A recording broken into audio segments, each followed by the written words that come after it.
Welcome back. I'm Kim Bailey. She's Fulyana Osborne, and this is Inside Exec. Today we've got a case study for you, and I'm going to preface it by saying this is not a situation that Fulyana would ever have been in. And the case study, the case study is about my boss does not have time for me, and I am worried that things are not right. With this one, I think we have a lot of questions first, and obviously we can't get the answers here, but we'll make assumptions. So firstly, is this a change?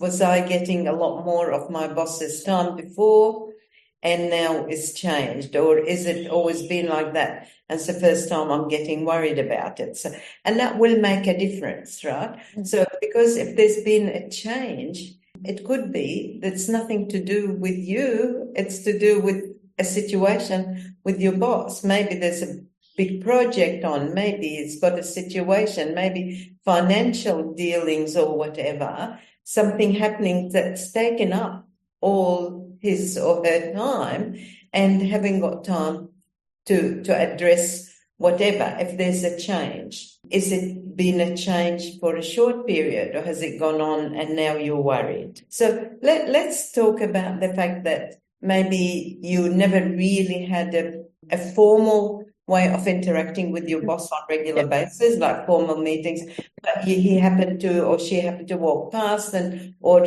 occasionally on the phone after a Teams meeting or whatever, you would connect, and now it finishes and that's it. If that's the case, then you've got to find out what's happening. Is it time limitation? Is that a situation that's happening with others without going around bitching about it and trying to find out? Is it because the person is now, other things are not happening? Try and get into their diary and talk. I think that to me is, don't make it about, oh, aren't you happy with me? We haven't spoken. Make it about a topic first and just say, oh, I just want to check in. I've noticed that you seem to be really busy. Everything okay? Can I help? Right? At least think about them as well, right? And then go through and just say, and the person might say, yeah, look, I'm really, really sorry. It's been, and it's going to be like that for the next 10 months. In that case, then you talk about, all right, so how is best for us to agree on how we communicate? Yep. So come up with a way that you will have communication. Now, your boss might say something to the effect, God, you know what, you're doing so well on your own, so don't always think it's bad. You're doing so well on your own. Honestly, just keep going, all right? Just say, okay, well, that's good. So that might make you feel good in a way that think you're doing really well, but you think, oh, but I really need some of his time too. Then in that case, just say, all right, would the best way for now is to just give you bullet point updates at such and such interval or at certain stages of whatever I'm working on. This way you're connecting and that person, your boss would know. In other words, find out if the boss is okay and does he need anything from you. That's the first thing. Secondly, talk about, can we look at the communication frequency? How do we want to communicate? We used to do this. Obviously, things have changed because you've got a lot on your plate. Can we talk about what will work best for both of us and take it from there? Or it might be that you never had anything formal. Just say, I know that we were doing this, but now it's changing. In other words, you need to talk to each other and not make assumptions that something is wrong and start worrying unnecessarily. And even if you do face the fact that once you talk, says he's unhappy and is avoiding you, then that will be the opportunity to start that dialogue and to start addressing whatever it is. Yeah. My concern with the situation, I guess, is that there is some negativity around the thinking.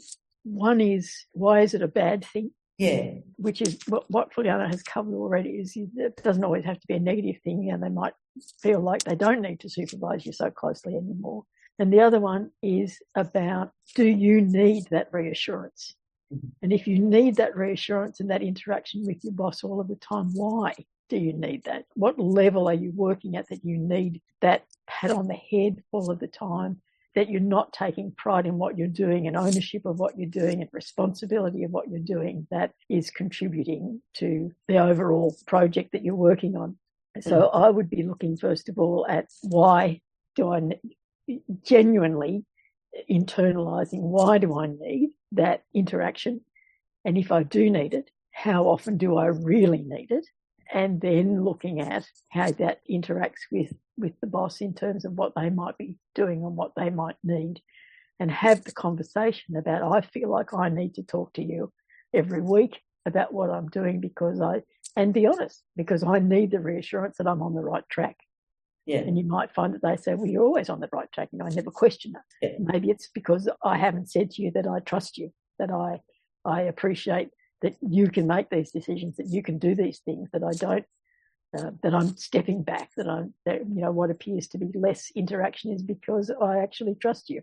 I've seen what you can do and I know that you can handle it, and I don't need to oversee what you're doing. And it might be all of the other things. It might be all of the external stuff that is now impacting on the relationship that you have in the workplace. So it's about honestly looking at those situations and determining what the contributing factors are from you and from your boss and from the work environment as a whole, and being realistic about how needy you might be in that situation to actually have that constant reinforcement, which is what it appears to me, and that just the way I'm reading the situation. One way of validating that bit might be that, am I doing a good job? And how do I know? Forget about my boss, forget about anyone else, just me. I would look at what is it I'm trying to do, and am I meeting my targets? Am I falling behind, whether it's people, financial, all the usual? Assess yourself like you're assessing one of your team members, saying, okay, this is what I'm doing. Yeah, actually, I'm exceeding on that one. I think the team, on the people side, the feedback and the last report and whatever. Once you do that, you give yourself comfort in that, I'm doing all right, Yeah. When you think, this bit is a bit slipping, but it's still not a big risk because this is, so then you take away that fear, right? And then you say, I can actually give my own assurance to myself. Yeah.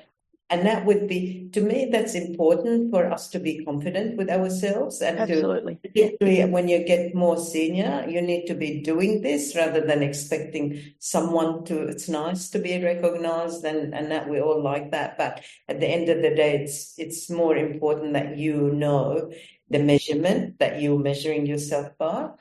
If, on the other hand, you can go into another direction, is there something worrying that you think I am doing a good job? And I know my boss would be happy with me if he had time, he would tell me that.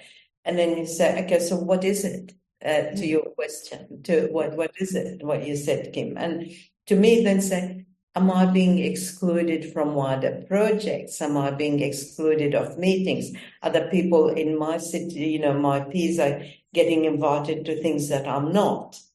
And if that's a different matter, then it's not your performance and not the bosses avoiding you.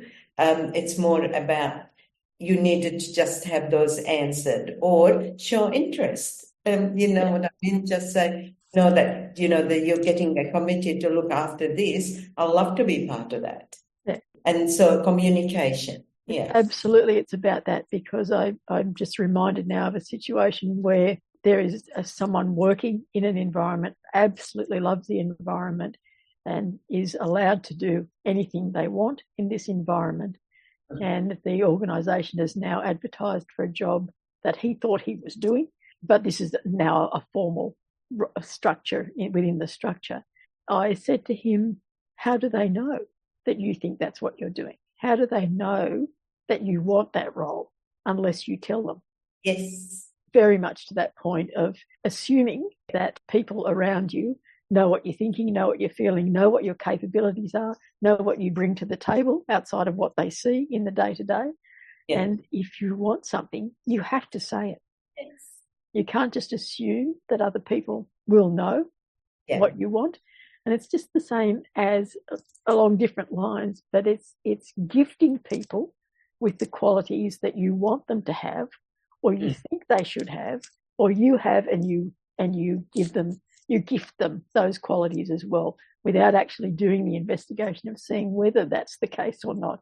That's a whole other topic that we'll talk about another day. But in this case, it might be relevant in terms of you think that if you were the boss, you would be interacting in this way.